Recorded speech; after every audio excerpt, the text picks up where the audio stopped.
entrez donc dans ces racontades, comme une sorte d'escapade, dans cette prose qui se balade, qui va du sublime au cagade. La vie, quoi. Les Célous. Champignon aperçu, champignon foutu. Marmonne mon père agenouillé devant un tout petit Célou. Ce proverbe, évidemment, n'était qu'un prétexte pour le cueillir sans vergogne. Eh oui, Roland, il suffit qu'un regard humain croise un champignon pour qu'il stoppe sa croissance. Celui-ci vient à peine de transpercer un lit de mousse et tend curieusement son corps vers le jour qui se lève. Une feuille de châtaignier qui n'a pas eu le temps de fuir l'arrivée soudaine de ce bolet est restée posée sur sa tête, tel un petit chapeau napoléonien. Une légère brume enveloppe le bois de Vinchane. Tout est silence. Soudain, papa s'écrie « Oh nom de Dieu, pas eux, pas eux !» Eux, ce sont les 30, les Gardois, des étrangers qui viennent voler nos champignons ardéchois. La plaque d'immatriculation de cette 2 chevaux garée près de la croix ne laisse aucun doute, c'est bien un 30. Ils viennent piller notre région, voler le trésor de notre nature, nos éclosions du terroir, l'essence même de la racine des choses, la récompense de nos ancêtres ensevelis. Ah, un malheur. Certains crèvent les pneus de ces vauriens. Papa n'approuve pas cette façon de repousser l'ennemi.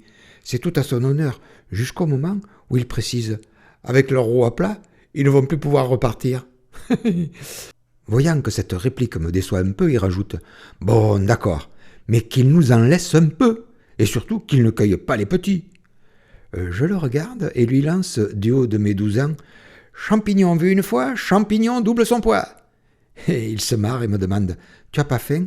Si on sortait le goustarou ?» Alors, assis sur un petit rocher, on mangeait notre rondelle de saucisson, tranquille, sans parler. Mon père ne parlait pas beaucoup. Souvent, je le voyais à la maison, assis sur une chaise. Il disait à son chat « Il y a des jours, je me fais si peu de soucis que ça m'inquiète. » Puis, tout en le caressant au soleil couchant, il pouvait fixer une figue pendant une demi-heure, histoire de vérifier si celle-ci cacherait bien l'astre solaire au même endroit que la veille. Si c'était le cas, c'était bien. Si c'était pas le cas, c'est que les jours diminuaient ou que sa chaise avait bougé. Puis il se plongeait dans un vieux dictionnaire Larousse, tout près de lui. Il colorait ainsi ses silences en voyageant de mot en mot, à l'ombre d'un figuier. À côté de lui, en plein soleil, dans un petit tamis, séchaient les Célous. Papa, je ne te faxe pas. Toi qui es parti dans l'au-delà, sur un téléx, cette chanson, je te l'envoie comme un frisson. Toi tes images de synthèse, tu les regardais de ta chair, avec un chat sur les genoux,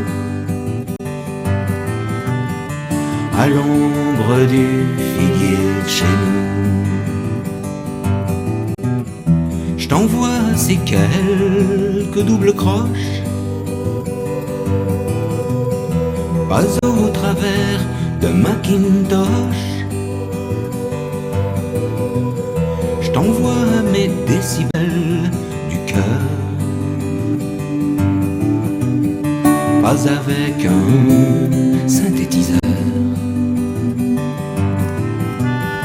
Toi tes images de synthèse, tu les regardais de ta chair, avec un chat sur les genoux, à l'ombre des figuiers de chez nous.